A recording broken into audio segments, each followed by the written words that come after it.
We just got back from an amazing vacation in Jamaica, and it was our first time there. It was our first time ever going to an all-inclusive resort, and I have to say it was absolutely amazing, and we thoroughly enjoyed it. However, there was definitely an adjustment to getting back home and realizing that we were completely on our own again when it came to meals and snacks. When you're at an all-inclusive resort, you never have to worry about anything because there is food everywhere and you just go and eat what you want.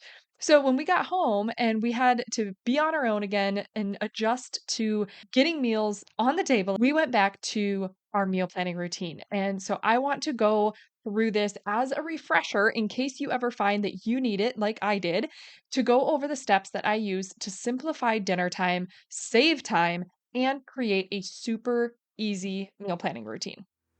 Are you ready to stop the chaos, the stress, the overwhelm that's filling your life? I'm Renae Matt, and together you and I are going to build simple routines that are going to change your life. When you put these habits into practice, you're going to be able to organize your life in a way where you can be there for your family, pay off your debt, save money, your house can stay organized, you don't have to stress about what's for dinner, and you still get time for yourself. So without further ado, let's get started. Welcome to the Routine Advantage Podcast. Before we get started, I just want to read a quick review from Loves to Read Michelle from Apple Podcasts. And she gave it 5 stars and said, practical and fun to listen. I like podcasts on organizing, and she has one of the best I've heard. I've actually listened to about 20 of them since I found it last week. They are that good. Really practical and easy advice to implement to help create schedules.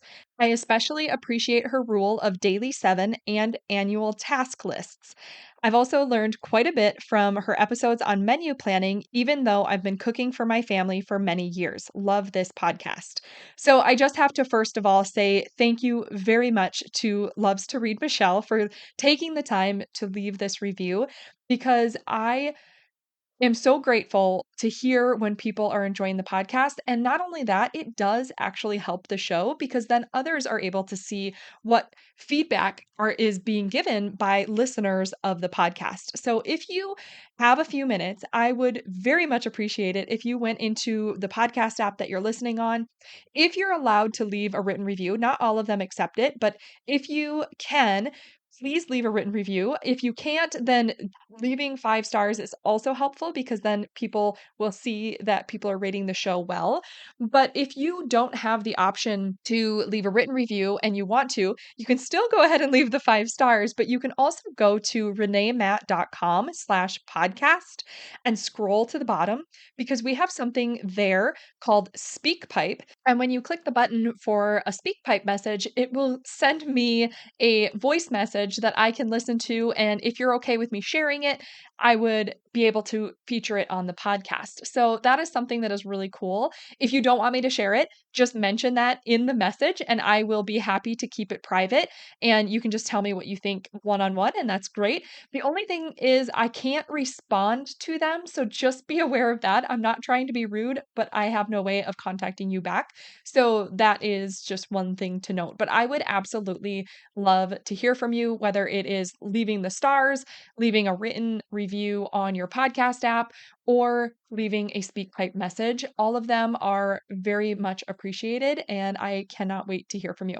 Now, going into our episode today, we're talking about creating an easy meal planning routine to simplify dinner, save time, and just make things easier on ourselves. We have so much going on, and sometimes we just need that refresher of how to keep our meal planning routine simple. I mean, we can go crazy and make this super complicated routine if we want to, but when we really break it down, it is very basic steps that we can take that will keep us on track. And all we have to do is just focus on simplifying our routine.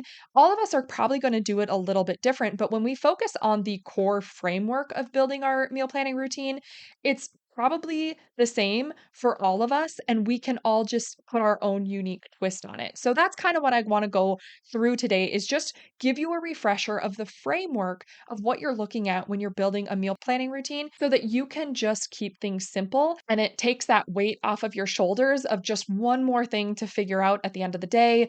It will I am well, I'm not guaranteeing it will get rid of the evening grumpies if you are trying to figure out what's for dinner at the end of the day, because that is super annoying. So, this can hopefully get rid of all of that stress so you can go into your evening already prepared, already knowing what is coming for you. You don't have to make the decisions. You can just execute. You can pop on a podcast or pop on some music or have a conversation with some family members that are around the kitchen while you're doing it or kick them out while you while you kind of go and get everything set and ready. However you choose to do it is going to work for you and you can decide that, but the framework is still the same. So that's what we're going to talk about today. So it's really just three areas that you want to focus on in order.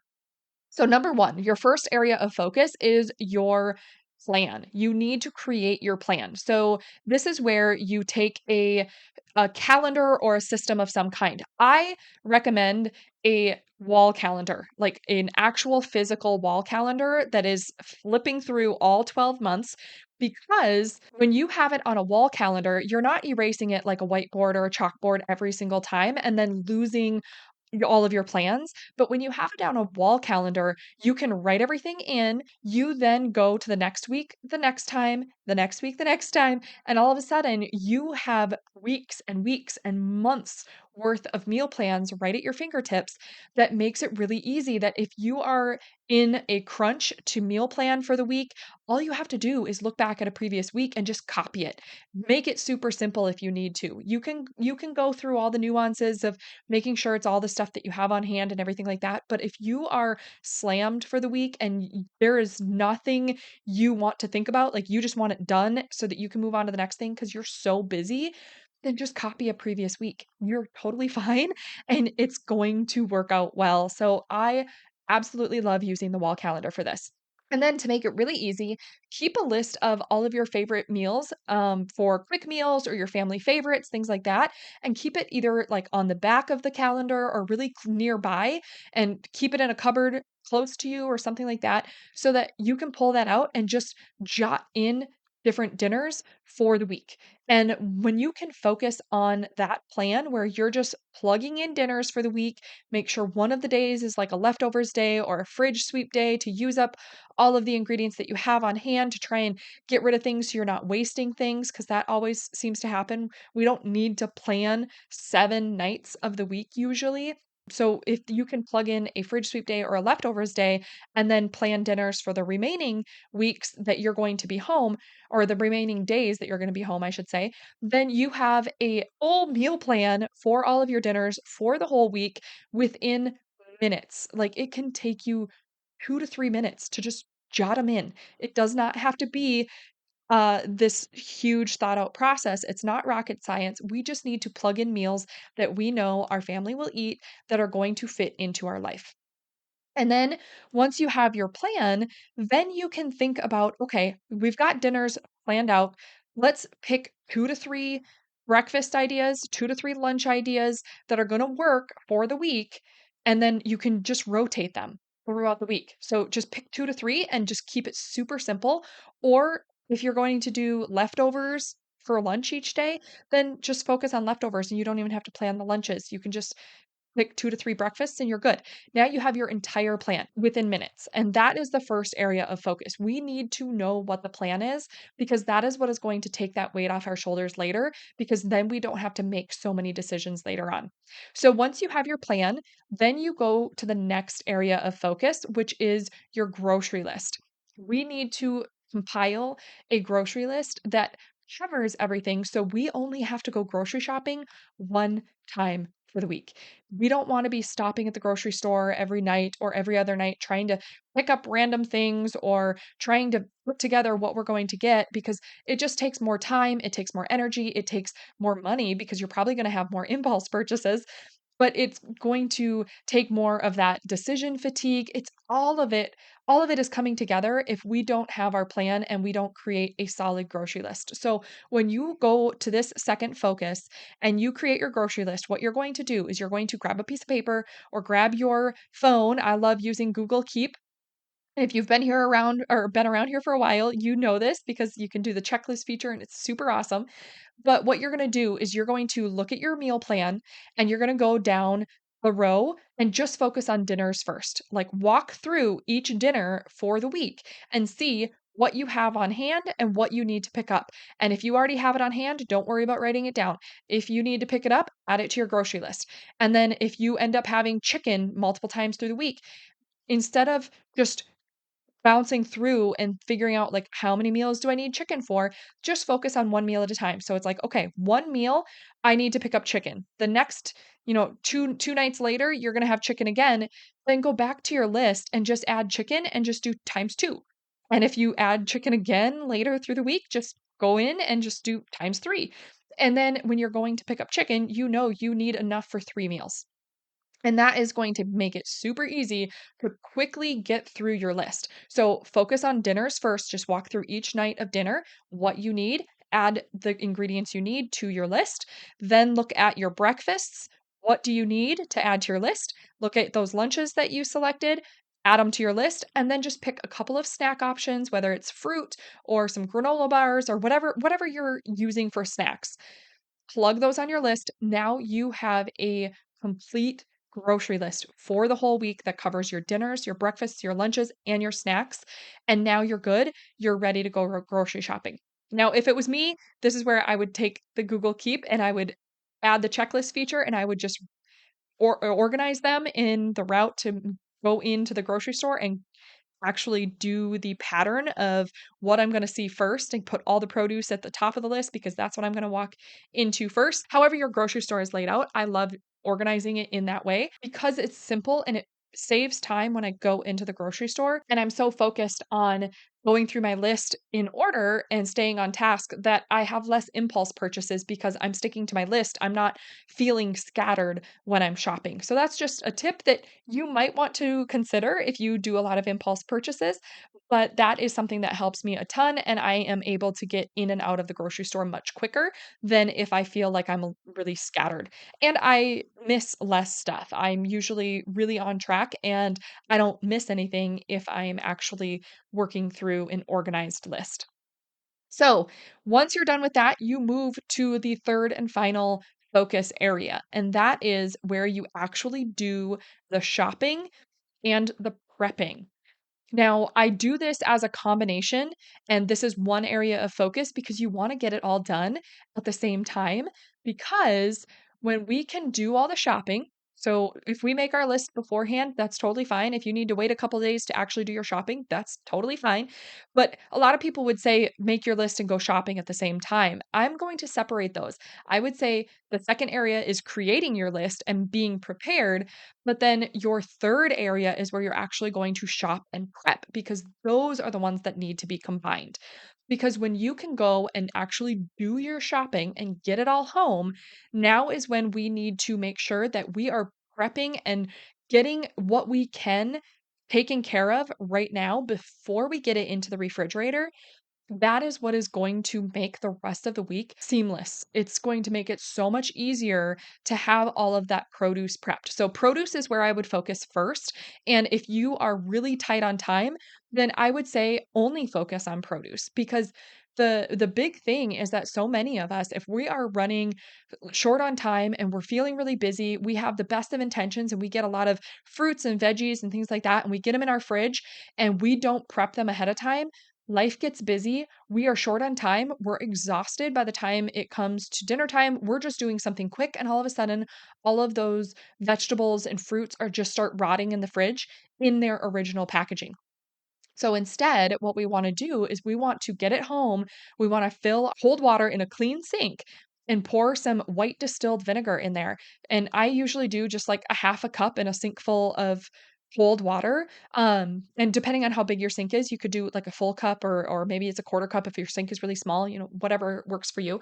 But what you're gonna do is you're gonna put that in, and then you put your produce in there. You put your fruits and your vegetables and things like that in there. You get them, let them soak for like 10 to 15 minutes, rinse it all off, put it on paper towels or clean kitchen towels, and just let it dry, and then start prepping what you can. So if you are chopping any like broccoli, cauliflower, carrots, things like that that you can prep ahead of time, go ahead and chop those up. Get them in containers, whether they are produce containers. I have produce containers that I recommend on my website at reneemat.com under resources. And if you don't have those, mason jars also work really great for a lot of produce to keep them lasting longer. And what you really want to do is you just want to make sure all of this produce is prepped ahead of time. So that way you are putting it in your fridge. It's already cleaned, it's already chopped, it is ready to grab and go. So not only does this make it really easy for quick snacks when you are putting like a little veggie platter together, or you're plugging vegetables into your packed lunches to go, or even if you are taking vegetables out for dinner and you need to steam some broccoli or you want to roast some cauliflower in the oven, all of it is already prepped and is prepared. So all you have to do is literally just dump it into your pot or dump it onto your sheet pan and you are good to go. You don't have all of that extra prep and cleanup because you've already done all of it at once. And when you're doing it all at once, you make one mess and you're set for the week. And then the rest of the week is going to go by so much quicker. So I strongly, strongly encourage you to do that.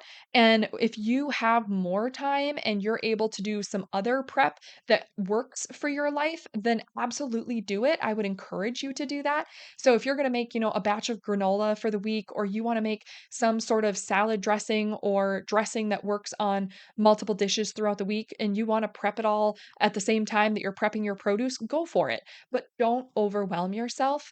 Just making sure that you have all of your produce prepped ahead of time and your apples are washed and all of that is done, and your lemons and your limes and all of that is just washed and ready to go, then you know that you can just grab those, slice up some lemons and throw them in your water because you don't have to take the time to stop and clean all of that. You can just pop some limes in your burrito bowls because you don't have to stop and clean all of that ahead of time before you do it. It's just ready to go. And I absolutely love that. And we waste so much less produce by making sure it's prepped ahead of time, because if we didn't already have it prepped, I'd probably be too tired to make time and go through the extra effort of having to do all of that every single night. I just know that it wouldn't work well. And I know from experience that it doesn't work well because we end up just wasting so much before we started putting this process into place. So that is a big game changer, especially if you use a lot of produce in your life.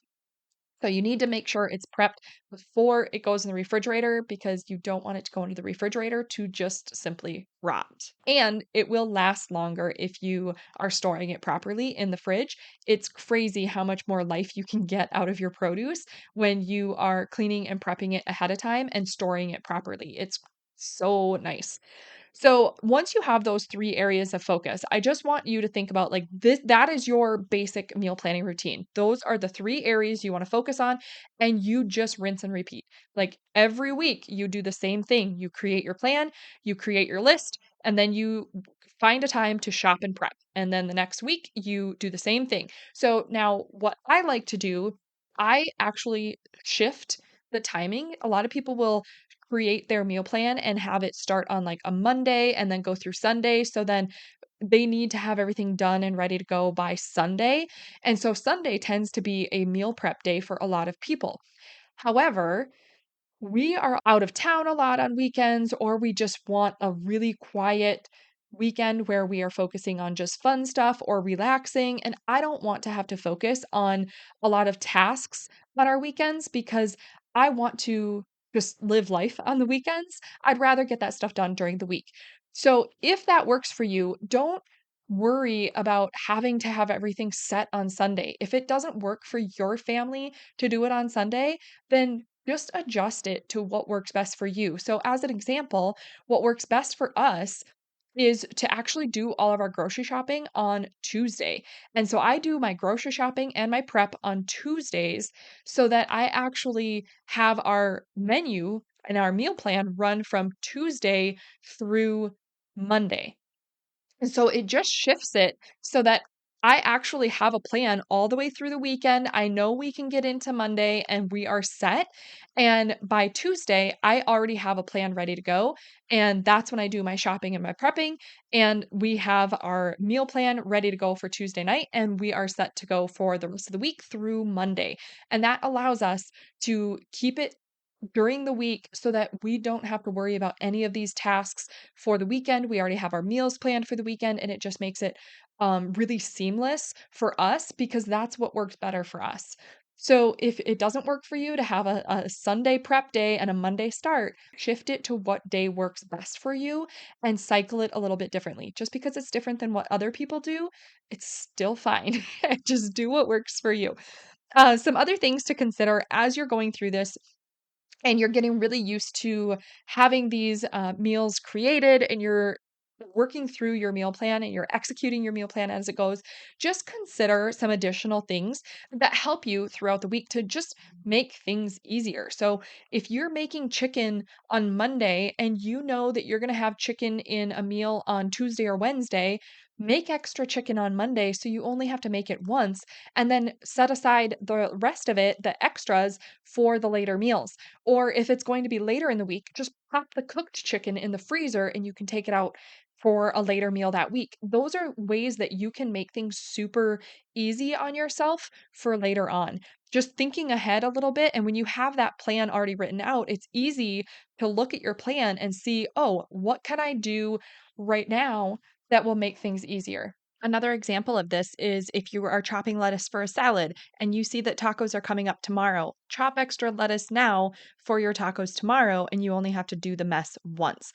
Another thing is if you're making lasagna or soup or something that is freezable, look ahead, even if it's not on your menu for that week, think about how much easier it would be to just make double the amount. You're going through the same steps anyway, make double the amount and then freeze the second half so that you have a meal that is super easy to pull out on those busy nights for later on when you need something quick that you didn't necessarily plan for, or just to make life a little bit easier. You're figuring out how to be really efficient in the kitchen so that you can make things easier on yourself and you have less stress when it comes to planning meals and getting dinner on the table because it can be a lot. So, I hope this was really helpful for you to just break down that simple framework and then use what works best for your family to customize the framework into your actual routine to see what works for you. And when you first try this,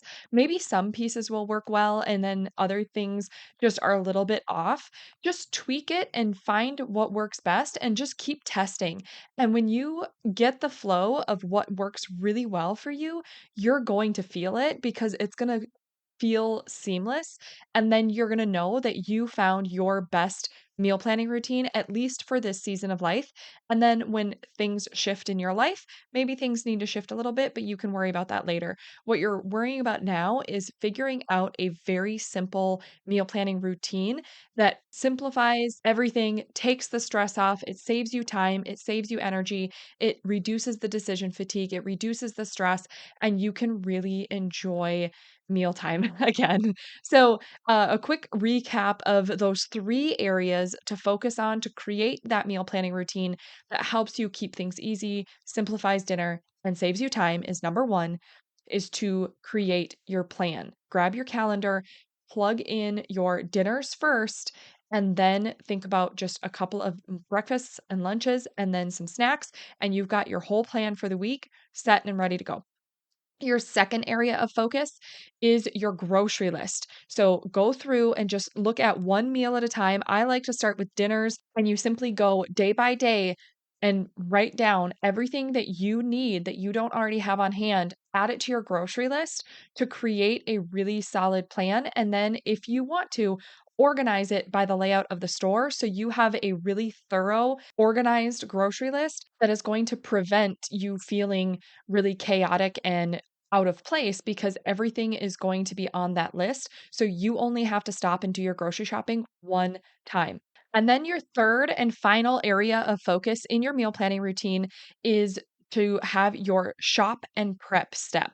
So, this is where you are going to actually go do the shopping, get it all done that one time for the week, and you're going to get everything done. And when you bring it home, you're going to make sure that you take the time to do the prepping before it goes into the refrigerator, especially the produce. You want to get everything washed and cleaned and chopped, get it into the fridge, or organize it and store it properly, and you will be amazed at how the rest of the week flows when all these fruits and vegetables are easy to grab and go for snacks or for meals or anything that you need them for. It's going to make it so much easier. It will shock you if you are not already doing this, and you will have much less wasted produce at the end of the week, and you don't have to feel bad about throwing away rotten produce that you forgot about or just got too busy to deal with throughout the week. So, this will prevent that and it will help you so much because that is what we're needing. That's what we're all going for is how to keep meal planning simple. Did you love that episode or learn something useful? If so, would you do me a huge favor? My goal is to grow this podcast and help as many women as I can break free from the overwhelm so they can truly enjoy their life. The best way for me to do this is for you to leave a 5-star written review on your podcast app and to share this episode with a friend or in your Instagram stories. I appreciate you being here. I hope you have a wonderful day, and I will see you on the next episode. Take care.